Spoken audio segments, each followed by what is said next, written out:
Jumaat kan, kucing aku dah hilang dari semalam dah. Kita cuba cari tepi rumah, tak ada apa-apanya belakang rumah ni, sebab dia suka jalan belakang tu. Lepas tu kita dah jumpa ada arwah dah. Sebab banyaknya macam kena aksiden lah, mungkin langgar kereta, sebab dia suka duduk tengah jalan. Nak mati dah tanam dah, kasihan dia. Dia satu-satunya anak Tiara. Tiara tu kala macam dia, macam mak dia juga. Abang dia dah hilang dah, abang dia Mama Gaza.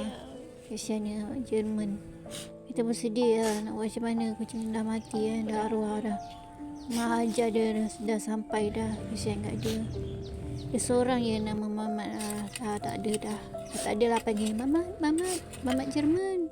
Kita bagi bunga kat kubur dia. Kita pun sedih, tak tahu nak buat macam mana lah.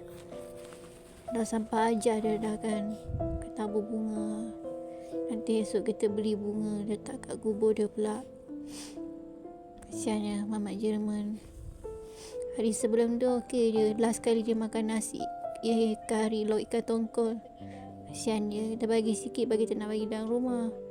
Lepas tu itu akhir sekali dia makan lah.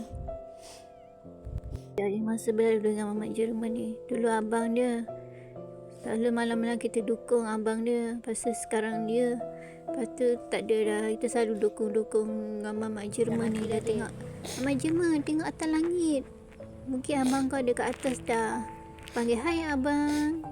Lepas tu dia pun pandang ke atas langit. Kesian dia, tak ada dah, tak dapat dukung dah malam-malam dah. Kesian dia.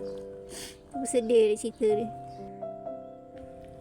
Memang kita memang betul-betul sayang kucing ni.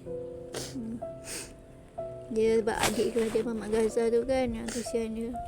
Kita tanah sebelah dengan adik dia Lady Sweet sebelah.